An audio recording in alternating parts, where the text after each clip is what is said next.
Bienvenue dans La Colle. Vous êtes curieux ? Vous avez soif de comprendre le monde qui vous entoure ? Alors, vous êtes au bon endroit. Si comme moi, vous pensez qu'on n'a jamais fini d'apprendre, La Colle est faite pour vous. Sans se prendre au sérieux, je vous propose à chaque épisode de partir ensemble à la découverte de nouveaux horizons, d'idées et de profils inspirants. Je suis Pierre Barrault, j'ai créé, édité, produit ce podcast. Je suis également directeur général du campus Orléans de l'ISC Paris, école de management, membre de la conférence des grandes écoles. Mon mantra : vis comme si tu devais mourir demain, apprends comme si tu devais vivre toujours. Je suis preneur de tous vos commentaires, suggestions, remarques. Ils sont tous les bienvenus. Pour me contacter, pierre@lacolle.fr. Et si vous aimez La Colle, partagez-la avec tous vos amis. Diffusons le savoir. Allez, c'est parti. Bonne écoute.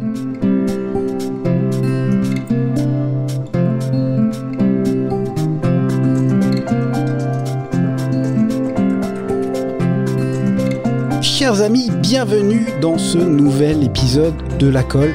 Je suis super impatient de ma conversation avec Théo. Salut Théo. Salut Pierre. Alors pourquoi ? Parce qu'on va parler de social ads, donc d'acquisition via les réseaux sociaux notamment. Théo a le privilège, ou plutôt, je sais pas comment le dire d'ailleurs, mais est un alumni d'HEC, donc voilà, parcours brillant, scolaire. On va dire que c'est un mec intelligent à la base quand même, et surtout il a créé une boîte qui s'appelle Kudak. Je mettrai tous les liens dans la description de l'épisode, qui fait pas mal de bruit d'ailleurs sur LinkedIn. Alors on va en reparler, Théo, hein. Tu vois, je t'avais dit je vais faire une courte introduction. Je peux pas faire une courte introduction, c'est juste pas possible. Mais il y a un moment, tu as écrit quand même que quand tu postais sur LinkedIn, par mois, ça touchait entre 1 et 1,5 million de personnes, c'est ça ?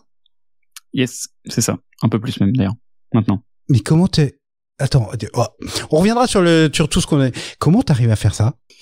Écoute, c'est un combiné de l'avoir fait depuis longtemps. C'est quand même un petit peu de temps, ça fait 2 ans que je poste, même 2 ans et demi d'ailleurs, que je poste tous les jours, même plusieurs fois par jour. D'accord, ok. Et le fait d'avoir compris un petit peu comment ça fonctionne, les codes de diffusion de l'algorithme, quoi. Et du coup, en fait, avec les communautés qui grossissent, finalement, ça devient de moins en moins dur de toucher beaucoup de monde, et c'est alors, le fruit d'un acharnement, quoi. C'est quoi les 2-3 tips sur l'algorithme pour tous ceux qui écoutent et qui ont envie d'avoir un peu d'audience sur LinkedIn ?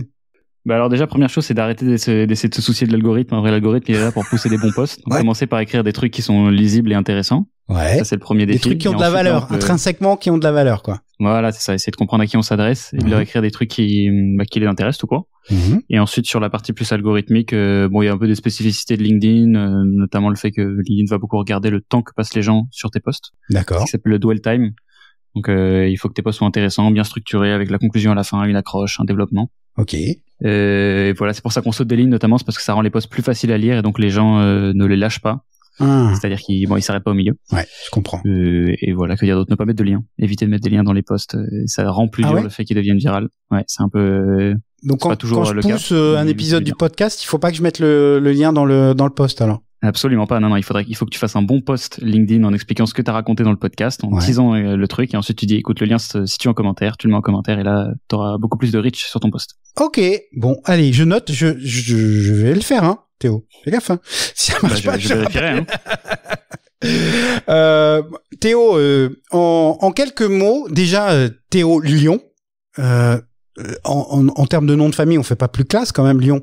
Tu sais, ça vient d'où ? C'est une bonne question, je sais pas. J'ai essayé de dire de l'arbre généalogique, je sais pas d'où ça vient, non, mais. Parce que quand vous le chercherez sur LinkedIn, enfin, je mettrai le lien, vous verrez que dans son URL LinkedIn, il y a un lion, et ça, c'est quand même tip top.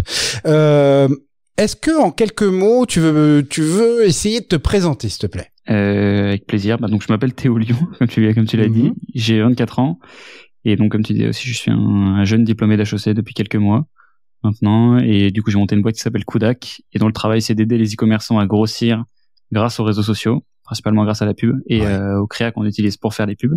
C'est une boîte que j'ai montée il y a 2 ans, que j'ai commencé à faire pendant mes études et qui se poursuit aujourd'hui très bien, et qui a la caractéristique d'être en full remote, c'est-à-dire qu'on n'a pas de locaux, tout le monde est en télétravail. Ok. Et voilà, donc on est maintenant une quarantaine. C'est 39 exactement. Et on bosse avec un peu plus d'une centaine. C'est énorme. C'est en 2 ans, vous êtes 40. Ouais. Non, mais t'as l'air de dire ça tout naturellement. Ouais, parce on a fait des petites erreurs, on aurait pu être plus, aller plus vite, mais non, je suis très content. Et alors, est-ce que tu l'as monté, t'es passé par le parcours XHEC entrepreneur, c'est ça? C'est ça, ouais. Et c'est à ce moment-là où t'as enclenché le truc, ou c'était avant encore? Non, j'avais déjà la boîte avant, en fait. La vérité, c'est que si j'avais eu le choix de pas faire de master, j'en aurais volontiers pas fait. C'est vrai. J'ai dû en faire parce que moi, je viens du programme grande école, donc j'ai fait prépa et ensuite les 3 ans d'école, donc je suis obligé de faire une année de master. Il se trouvait que, ayant monté une boîte, je me suis dit que XHEC était plus logique.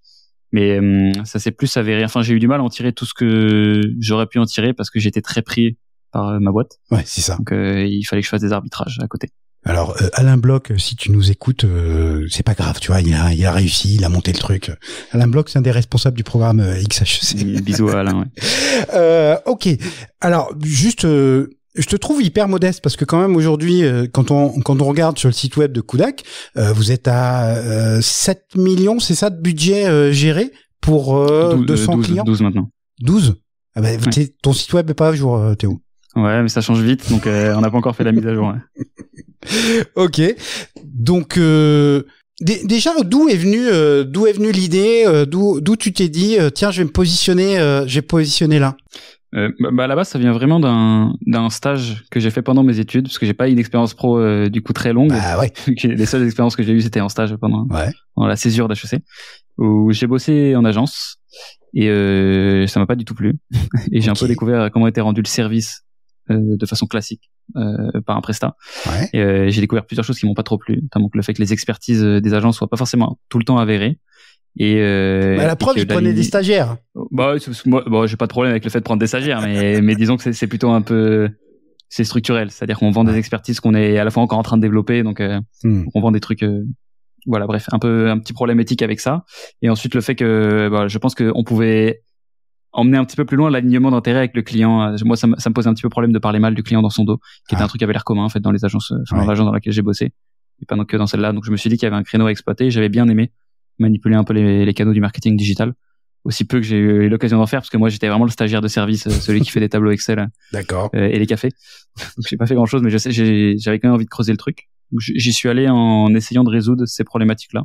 D'accord. En me disant que j'allais faire un truc où vraiment j'allais prendre très au sérieux l'auto-formation.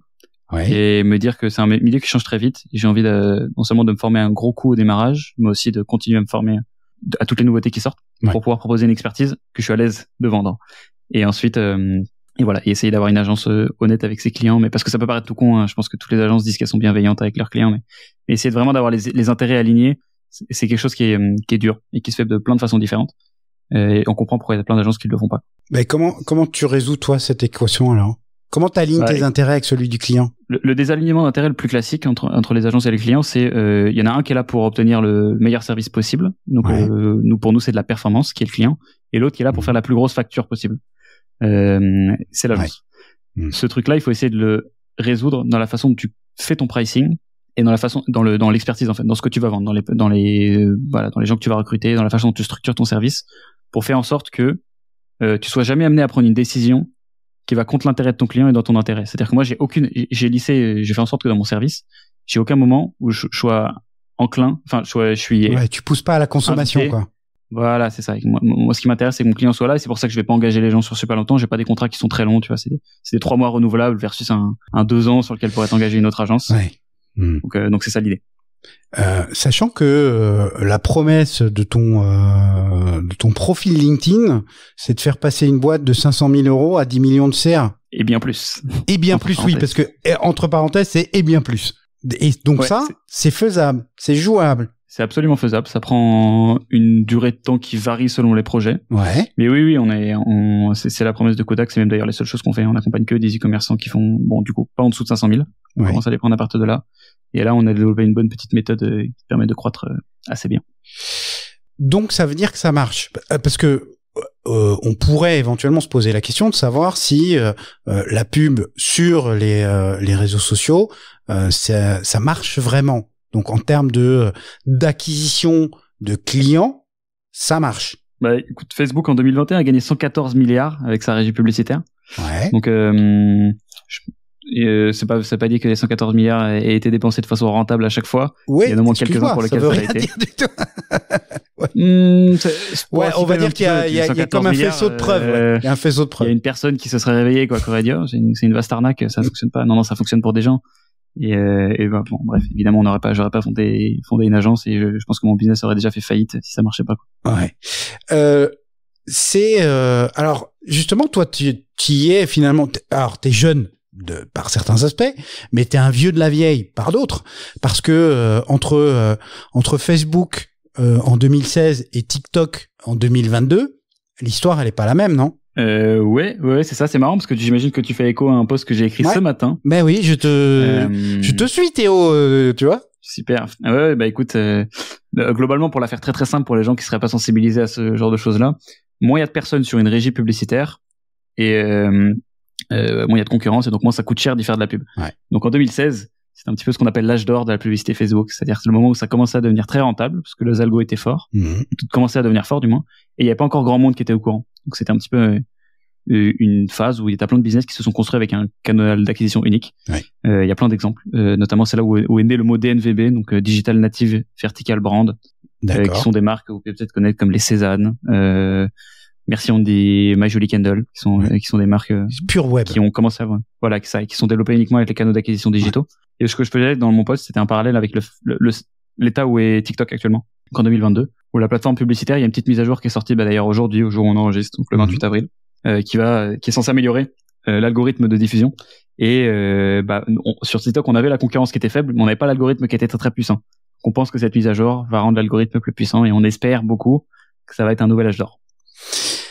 Ouais, enfin pour l'avoir expérimenté, en tout cas dans mon business, t'as une puissance de feu aujourd'hui sur TikTok qui est juste incroyable quand même. Qui est monstrueuse, hein, et en plus multigénérationnelle. C'est-à-dire qu'à longtemps en fait, on se rend pas compte de la vitesse à laquelle progresse la plateforme. C'est assez compliqué d'appréhender une croissance exponentielle comme ça sur toutes les générations. C'est-à-dire que maintenant il y a énormément d'utilisateurs qui ont plus que 35 ans et qui ont il y a moi déjà évidemment. Ouais, du haut de mes 50 berges, je passe des soirées sur TikTok. Voilà, parce qu'il y a le contenu qui vient les attirer. Donc maintenant, et voilà, et c'est une croissance. Ça, ils ont passé les 1 milliard d'utilisateurs actifs mondiaux il y a pas longtemps.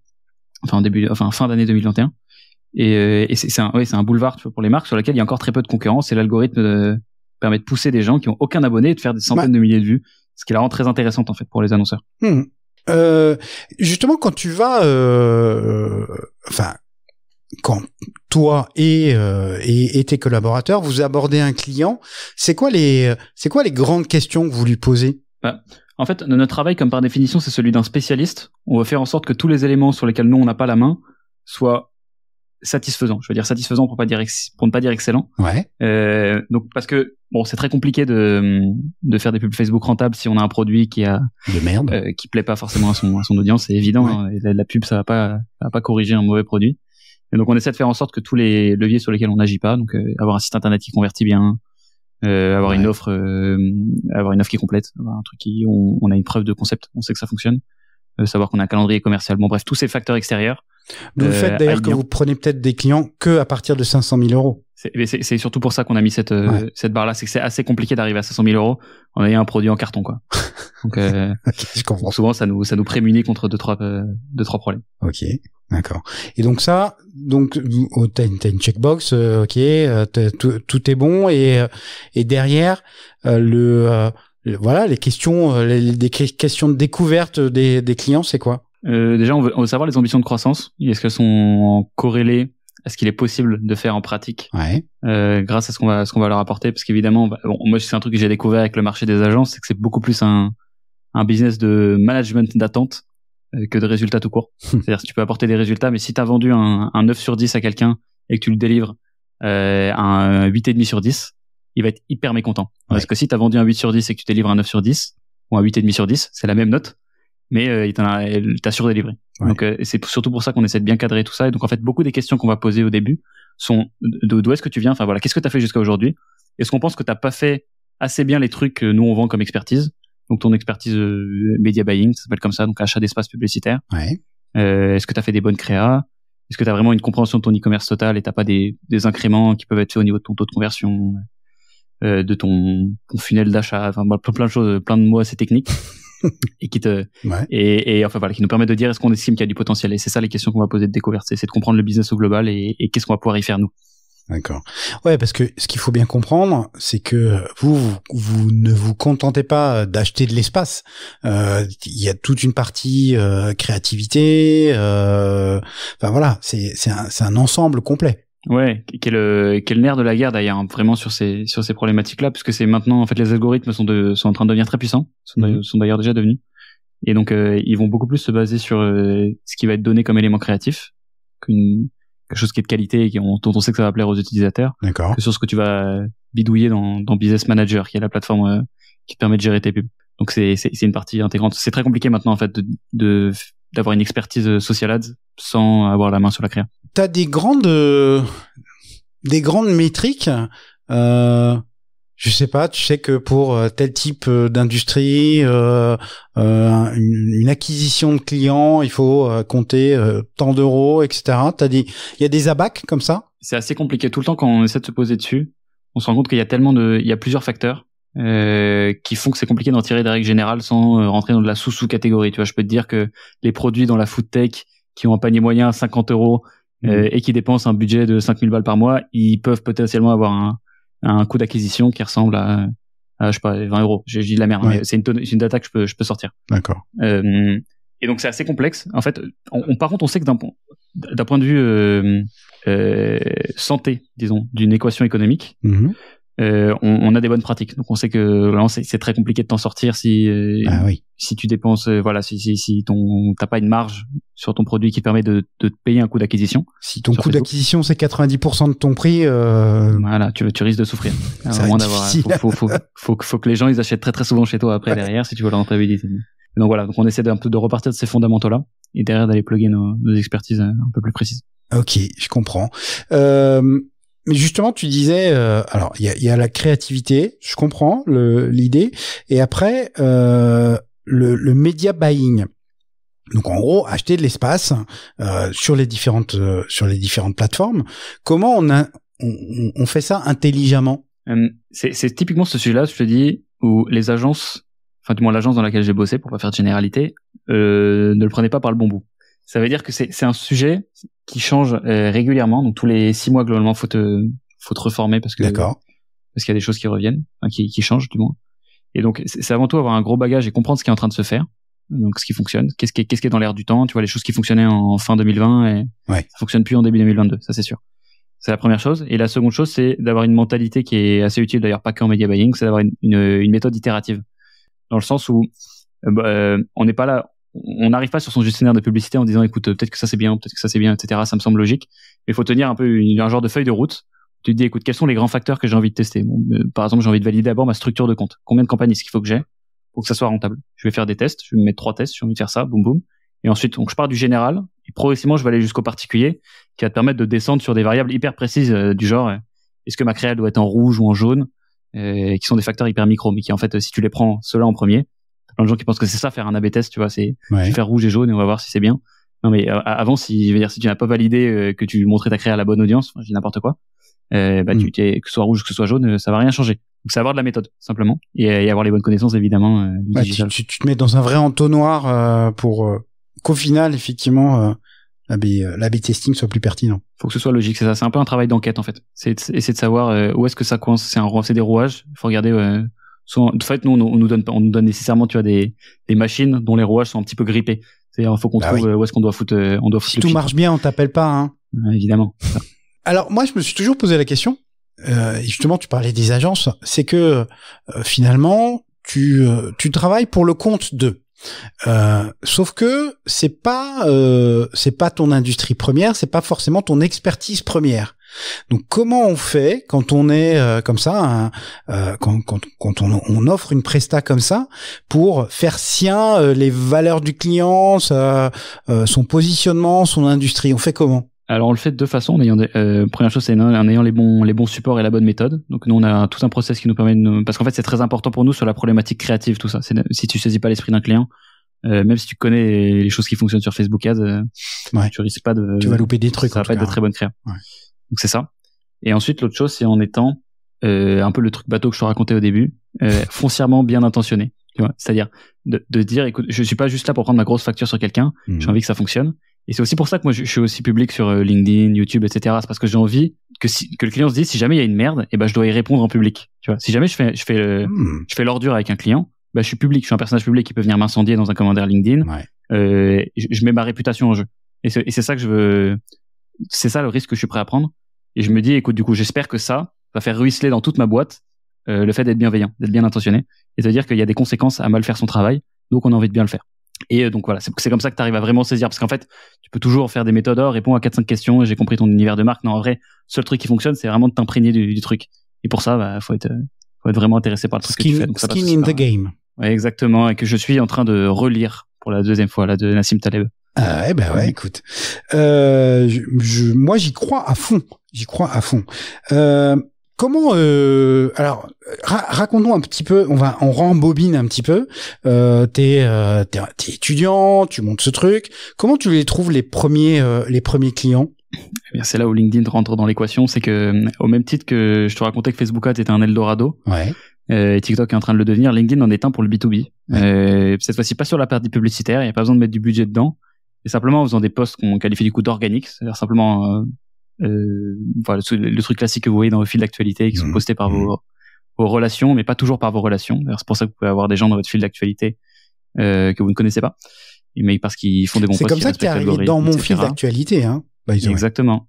Et c'est ça. Et c'est parce que l'algorithme a estimé pertinent pour un de mes posts que de le mettre dans le fil d'actualité de Pierre. Donc et donc moi j'ai beaucoup utilisé ce levier-là pour en fait parler de mon expertise et raconter des trucs qui me semblaient intéressants sur la publicité Facebook, et espérer que les gens aussi trouvent ça intéressant et aient envie de discuter avec moi. D'accord. Que je puisse les aider à piloter les leurs. Et de fil en aiguille, le truc a pas mal pris, puisque du coup ça me permet aujourd'hui, au démarrage, je touchais quasiment personne, hein, c'était 1000 personnes par poste et c'était déjà énorme.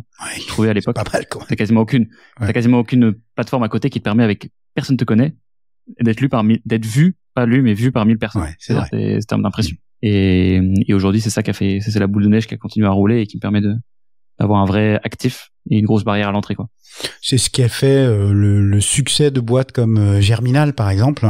Par exemple, qui a été l'un des précurseurs. Ouais. Voilà, l'homme au tracteur qui est revendu là il y a pas longtemps.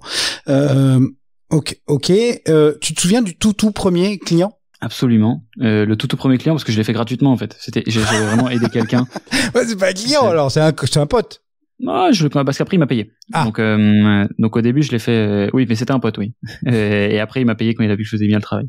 Ouais, j'en me souviens. Ça pour le coup c'était vraiment un moment. Faut s'exercer sur quelque chose. Faut réussir à convaincre quelqu'un. Ouais. Sinon t'es un imposteur en fait. Je dis tu peux pas partager des trucs sur Facebook Ads si tu n'as rien manipulé. Donc au début faut aller convaincre quelqu'un de te laisser tester des trucs. Donc moi j'ai fait ça. C'est quelqu'un qui n'avait pas du tout de pub Facebook. J'ai testé avec un mini budget, ça s'est bien passé, on a augmenté, et après en même temps je partageais les trucs que j'apprenais. Et c'est comme ça que j'ai roulé ma bosse. Le client dont t'es le plus fier? C'est celui qui m'a le plus défoncé, je dirais.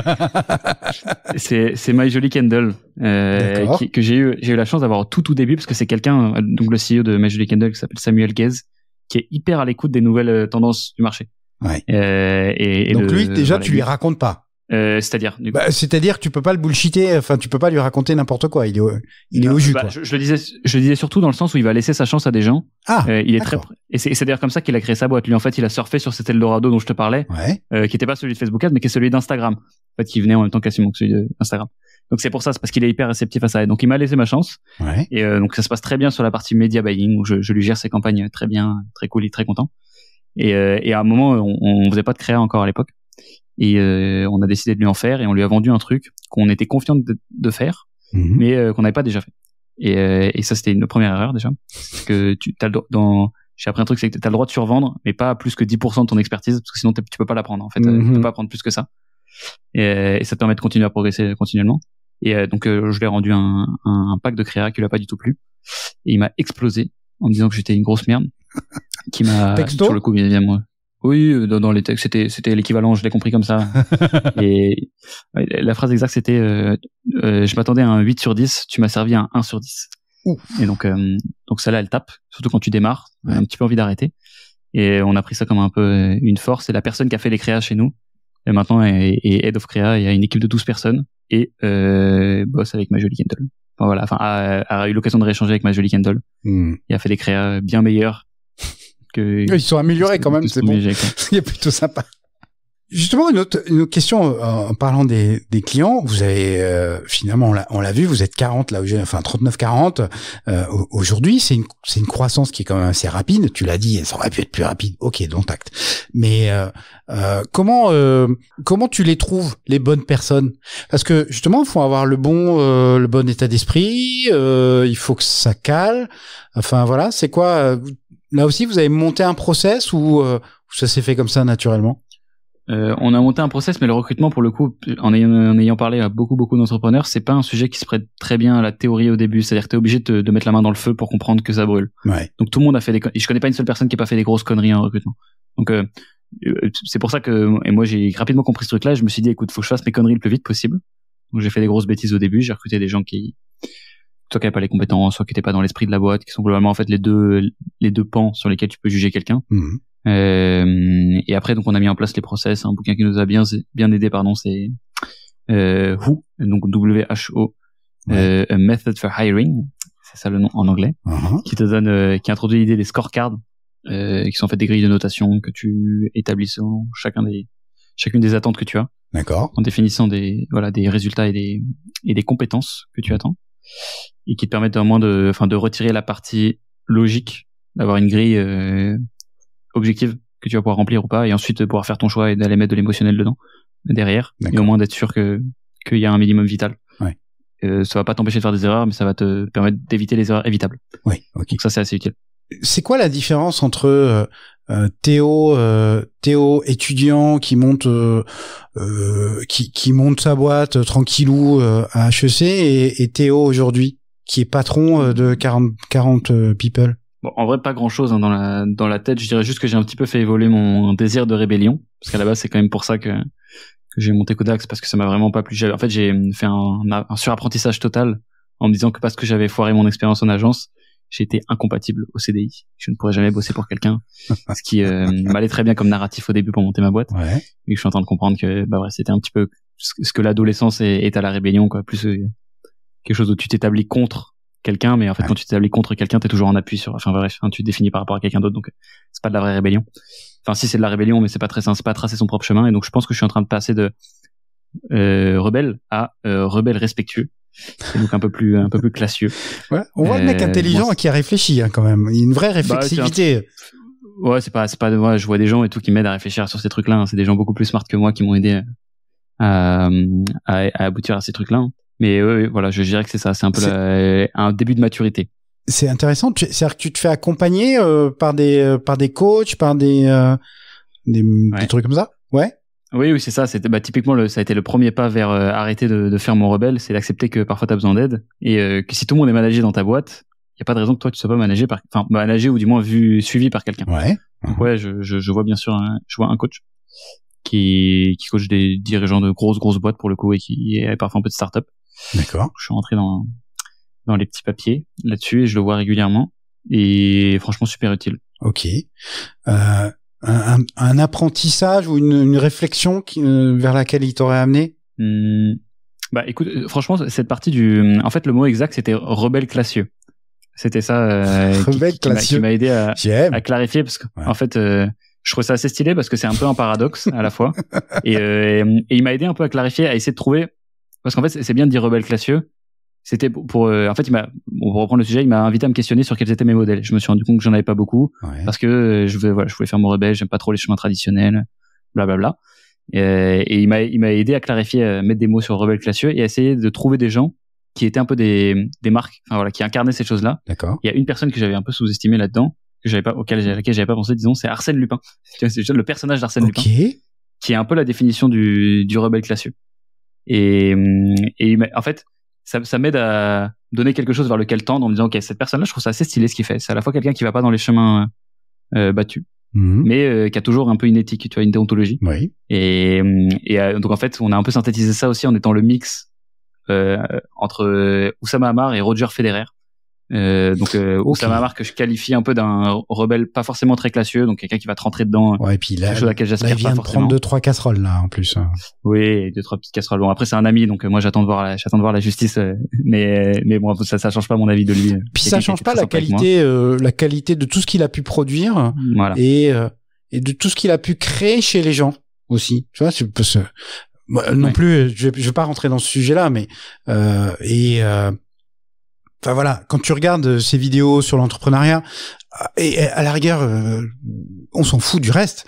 Rien que ce qu'il dit là, bah de temps en temps, ça peut t'amener ailleurs, ça peut t'amener à des réflexions. Et tu vois, j'ai le même truc avec Gary Vaynerchuk, voilà, où tu ressors, t'es plus le même, quoi. T'as pris une dose, alors je sais pas quoi, de dopamine, d'adrénaline ou un truc en in, et voilà, t'es bien. C'est ça, et moi c'est quelqu'un je suis assez redevable envers ce mec. Il m'a fait même avant de le connaître, c'est quelqu'un aussi qui m'a beaucoup aidé à faire cette transition je passe d'une expérience de merde à j'ai envie de monter mon truc. Et donc voilà, tout ça pour dire que mon défi c'est d'essayer de faire coller ces deux personnages qui a priori sont assez irréconciliables. Voilà, du classieux Roger Federer et un peu du rebelle Oussama. Ok, d'accord.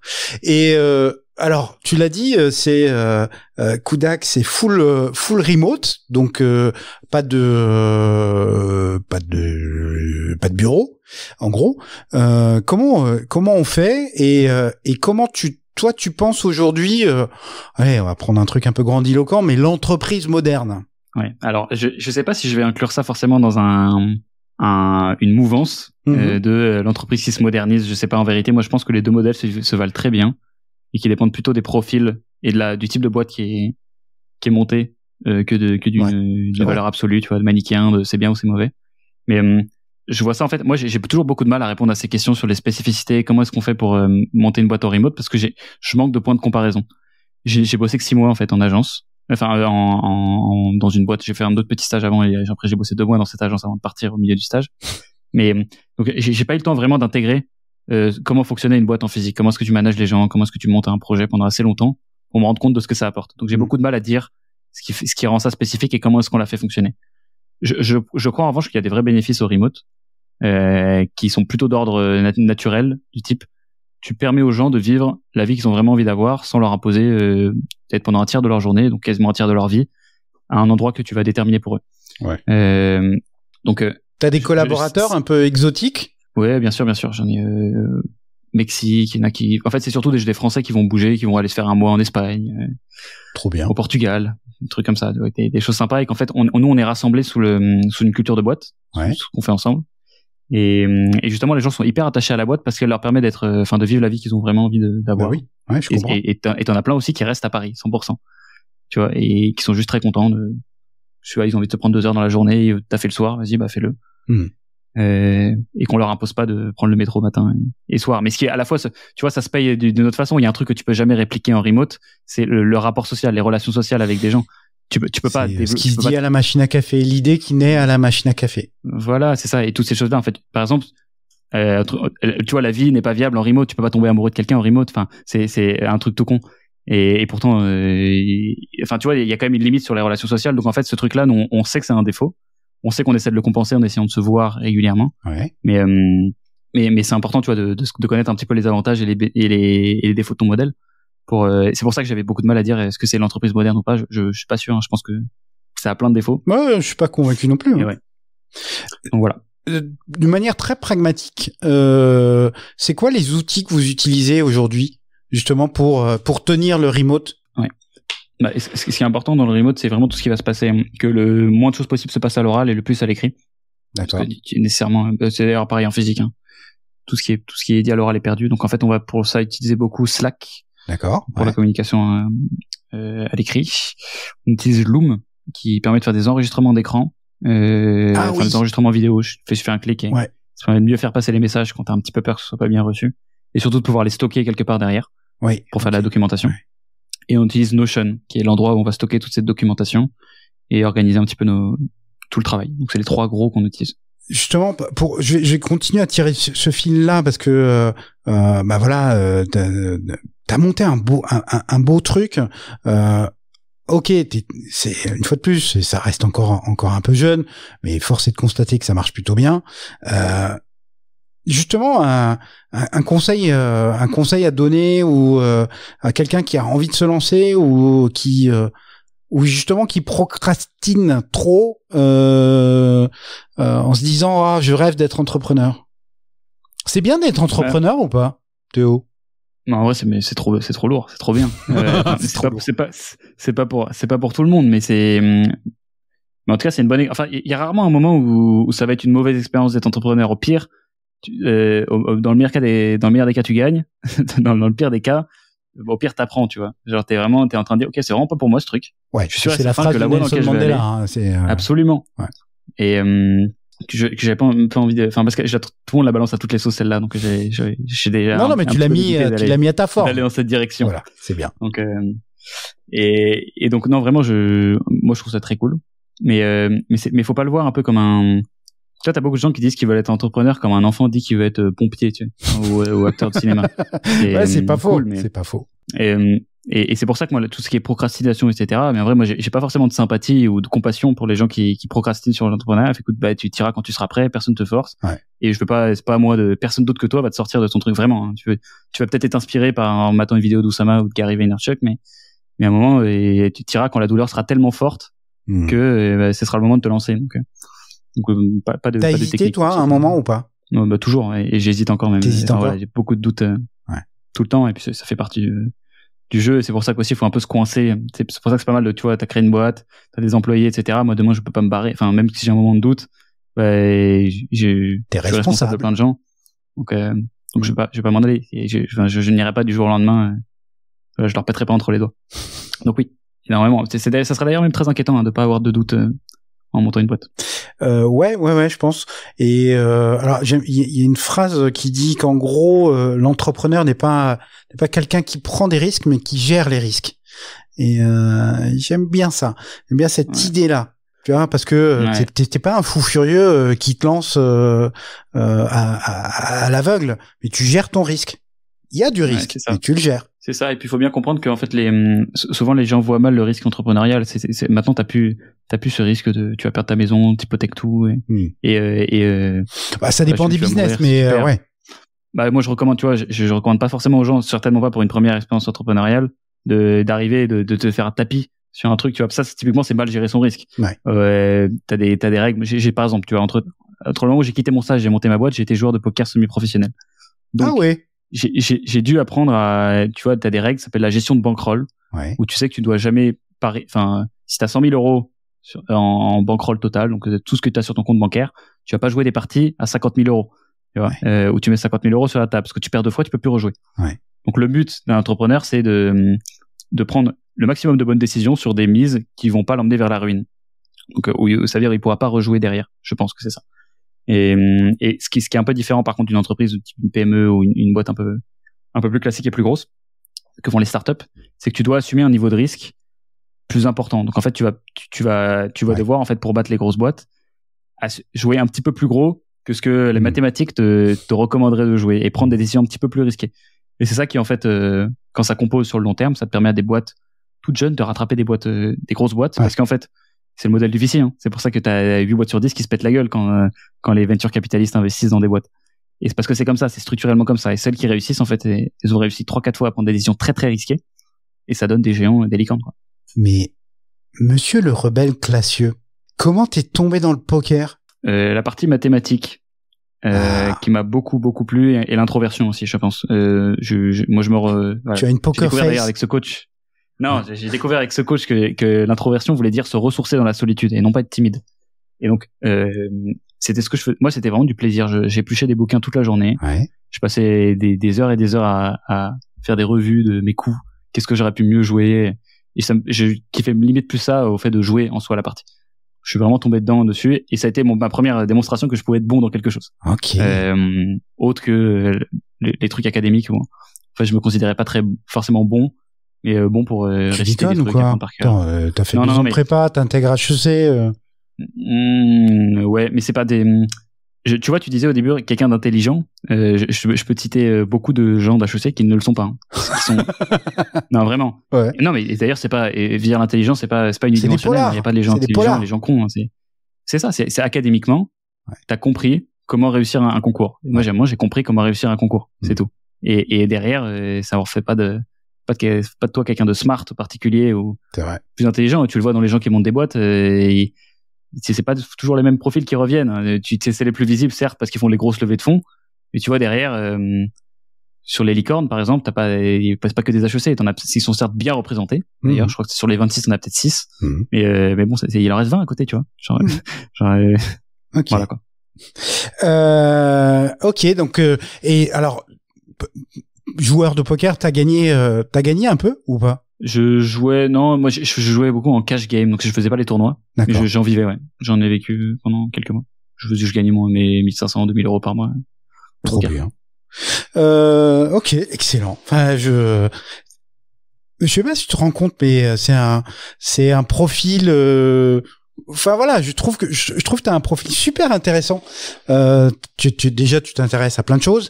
Et puis, tiens, ça me permet de filer un autre sujet qui est, on l'a un peu abordé avec l'aspect LinkedIn, qui est finalement tu donnes beaucoup, tu partages du savoir. Bah la preuve, on est en train de le faire là.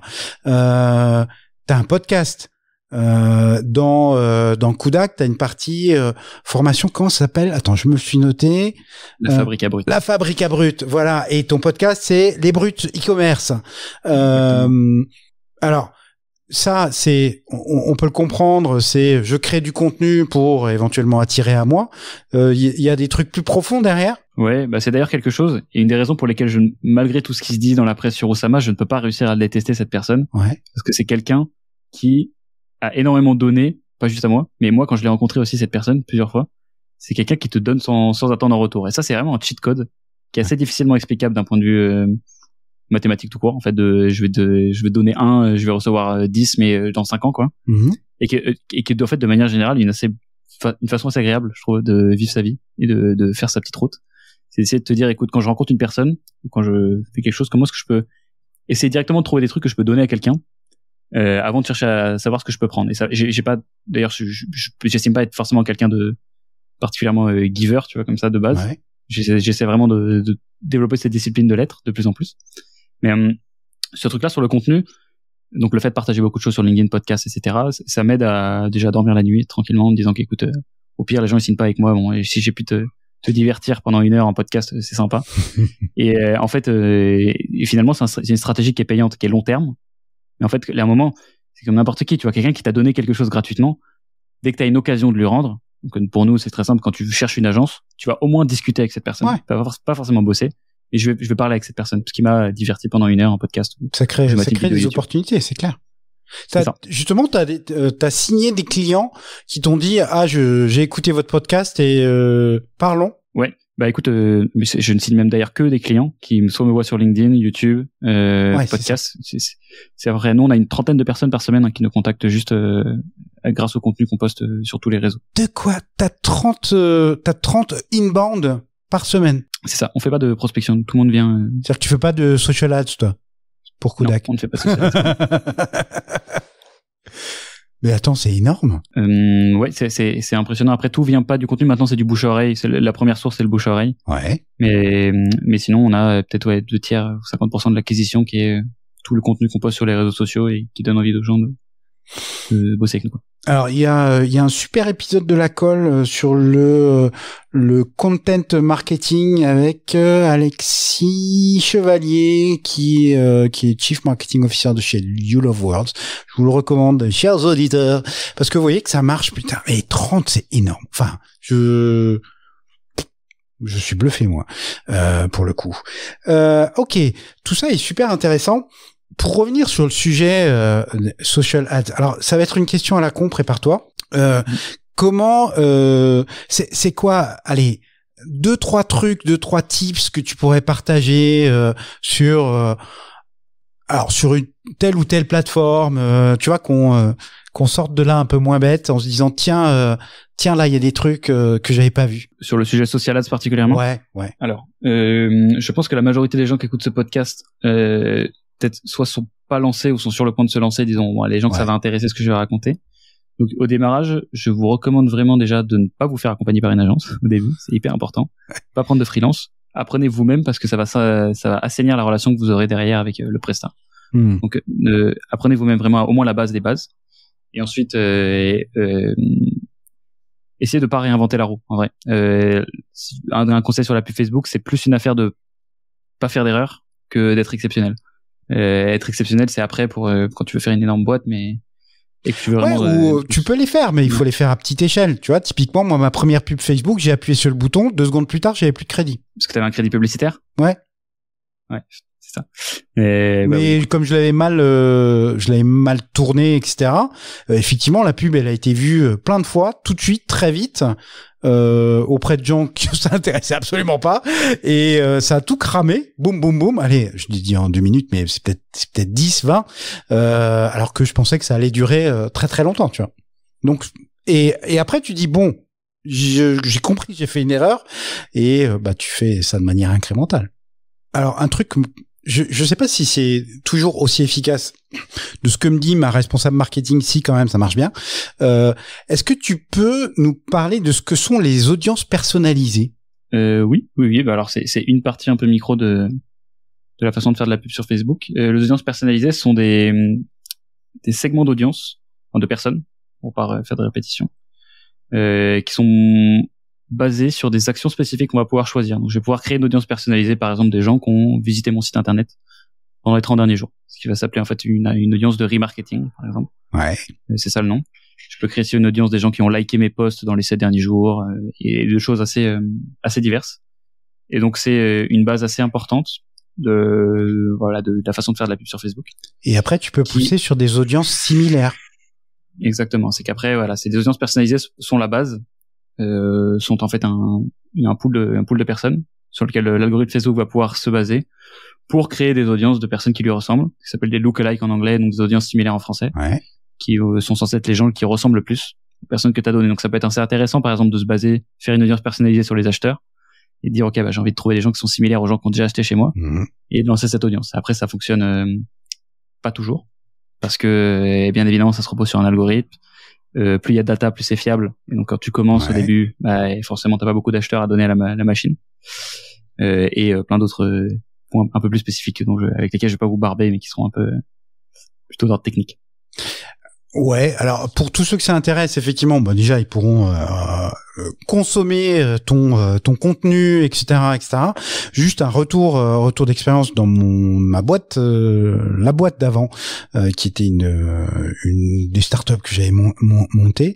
On est passé quand même d'un coût d'acquisition qui était aux alentours de 10 € à quasiment moins de 1 € en utilisant ces logiques d'audience similaires. J'avais trouvé ça juste fabuleux, c'est-à-dire que c'est un effet de levier qui est magique, quoi. Ouais, c'est ça, c'est une bonne arme à connaître, une bonne corde à son arc. Mais c'est pas la seule qui fonctionne pour la publicité Facebook. Mais ouais, en effet, c'est assez puissant et c'est ce que permettent les algorithmes, et c'est ça la magie de Facebook qui leur permet de faire autant d'argent avec la régie pub. Et je pense que vous l'aurez compris, alors c'est plutôt dans le podcast, mais TikTok aujourd'hui, ça reste le truc qu'il faut regarder quand même de très très près, qui qu'on soit et quelle que soit son audience. Oui, absolument. Non, c'est ça, c'est sûr. De toute façon, TikTok, on en parle aujourd'hui comme un newcomer. Je pense que dans 2-3 ans, ce sera un mastodonte, quoi. Genre, on se dira, mais comment est-ce qu'on a pu douter un jour que ça pouvait être une plateforme pertinente. Ok. Écoute, Théo, encore, merci beaucoup de tout ça parce que c'est super intéressant. On va arriver parce que je vais pas te prendre plus de temps que ça quand même. On va arriver aux 7 dernières questions rituelles de la colle. Tu m'as dit ouais, je m'en fous, moi je le fais en live et donc voilà. T'es prêt? Ouais. Avant ça, on l'a dit, t'es sur LinkedIn, beaucoup sur LinkedIn. Nous, on est rentré en contact comme ça sur LinkedIn. C'est le meilleur moyen pour te contacter? Non, parce qu'il y a beaucoup de gens justement qui, le fait d'avoir beaucoup posté, il y en a beaucoup. Non, le mieux c'est sur Instagram, c'est theo.le.lion. Ok. Si vous voulez me contacter. Là, je suis sûr de voir, moi. D'accord, ça marche, c'est noté. Alors, dis-nous, Théo, quel est ton mot préféré? Magnanime. Alors là, il va falloir expliquer. Pas magnanime, mais pourquoi magnanime? Je trouve le mot assez élégant, en fait. Je sais pas, je trouve la prononciation, c'est un mot que j'ai envie de prononcer dans toutes les phrases. Tu vois, c'est la définition, c'est quelqu'un qui pardonne les injures. Théo, je t'adore. C'est fort. C'est excellent. D'accord. Ok. Donc plus pour la sonorité que le sens qu'il peut y avoir derrière. Je trouve ça assez une façon. C'est un bon compliment à faire à quelqu'un, je trouve. Tu es quelqu'un de magnanime. C'est dans la définition, pas juste dans la sonorité. Ouais. Quoi. Mais tu sais, ça fait un peu, ça fait penser un peu à Kaamelott, c'est-à-dire que le mec en face, il peut te dire, ouais, c'est pas faux. Hein. Quel est le mot que tu détestes? Wow. Disruption. Intéressant pour un entrepreneur. Ouais, parce que il a employé comme. C'est une tarte à la crème. À toutes les sauces, c'est une tarte à la crème. C'est-à-dire, si tu, ça permet pas de se différencier, de dire que tu vas disrupter un marché et 99% des gens qui ont dit, qu'ils allaient disrupter un marché, sont au cimetière aujourd'hui des entreprises. Ouais. Je suis d'accord. C'est du bullshit de la Startup Nation. Le son ou le bruit que tu aimes? J'aime beaucoup le son. Celui-là, d'une bouteille qui s'ouvre. C'est exactement d'une bouteille qui se déclipse comme ça. Je trouve ça assez satisfaisant. Un peu d'ASMR, voilà. Ok. Exactement. T'es fan d'ASMR ou pas? Non, pas plus que ça. Donc je vais pas gratter mon micro ou quoi que ce soit. Le son ou le bruit que tu détestes?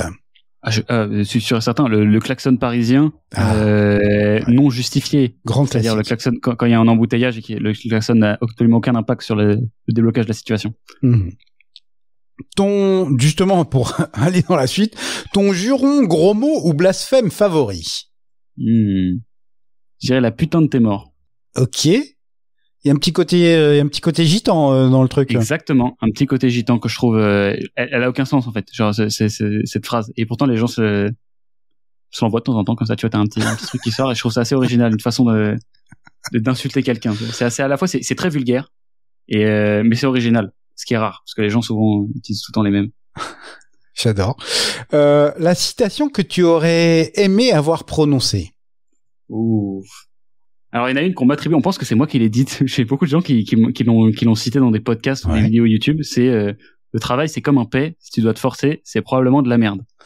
J'aurais beaucoup aimé l'avoir dite celle-là, parce qu'elle me fait beaucoup rire. Mais c'est auteur inconnu, C'est ça, c'est un grand génie qui a choisi de pas nous révéler son nom. C'est pas plus mal. Ok, si Dieu existe, qu'aimerais-tu, après ta mort, et là, franchement, t'as de la marge encore, l'entendre te dire? Oh là là, celle-là, elle est technique. Elle va chercher loin. Ouais. Les gens vont se rappeler de toi. Ok, joli. Je pense que c'est bien parti pour. C'est bien parti pour. Je sais pas si t'es un mec intelligent. Je pense que t'es un mec brillant, quand même. Et surtout, rebelle classieux, ça te va bien. C'est très gentil. Alors ça pour le coup, du coup, ça me va droit au cœur si tu me dis ça, parce que c'est le truc auquel j'aspire. Mais ouais, je trouve que ça te va bien dans la tonalité que toi tu as, dans la tonalité que tu donnes à ta boîte. C'est tout con, mais ta boîte tu l'as appelée Kudak. Enfin, je suis désolé, je rallonge un peu la sauce là, mais comment vous avez trouvé le nom? J'ai trouvé en mangeant une crêpe dans Paris et absolument il n'y a pas eu de raisonnement. Je voulais l'appeler au début, je crois Convertéo ou un truc comme ça, mais en fait j'ai découvert que ça existait déjà. Et je me suis dit putain, faut que je trouve un truc plus stylé, je voulais un petit truc simple, un truc un peu marrant, mignon, tu sais, genre. Et Et je me suis dit Kudak, mais c'est sûr, il y a déjà quelqu'un qui a appelé sa boîte Kudak. Parce que pour Kudak Acquisition. Bah oui. Et je regardais, le truc était pas pris. J'étais là, mais tu vois, ok, ça part direct. Ok, ça marche. Et donc, oui, tu vois, tout ça, ça participe, ça participe avec une vraie rigueur et une éthique qui qu'on pourrait croire feinte, mais qui, je pense, ne l'est pas du tout. Et parce que c'est toujours la problématique avec des sociétés de services comme ça. Tu vois, et tu l'as dit, tu l'as redit, et je pense qu'il y a un truc très profond sur qui vous êtes finalement. Et si t'arrives à maintenir ça dans ta boîte au fur et à mesure où elle grossit, ben voilà, t'auras tout gagné, hein. Écoute, j'espère, et merci beaucoup pour les mots gentils. Ben ouais, puis tu sais, à la colle, c'est bienveillant, hein, voilà, c'est fait pour ça, c'est fait pour ça. Théo, un grand merci du temps que tu nous as consacré. Vous l'avez compris, si vous cherchez à faire du social ads, en gros de la pub sur les réseaux sociaux, Kudak, c'est la bonne adresse. Et Théo sur LinkedIn, suivez-le, allez écouter le podcast. Voilà, vous sortirez moins bête. Un grand merci et à l'occasion à Paris, on se fait une bouffe avec plaisir. Ben avec plaisir partagé. Merci beaucoup à tous. Bye bye Théo. Ciao. Bravo, vous avez tenu jusque-là. Merci de votre écoute. Si vous avez aimé cet épisode, partagez-le sur les réseaux sociaux, allez mettre 5 étoiles et des commentaires sur les plateformes de podcast. Abonnez-vous à notre newsletter.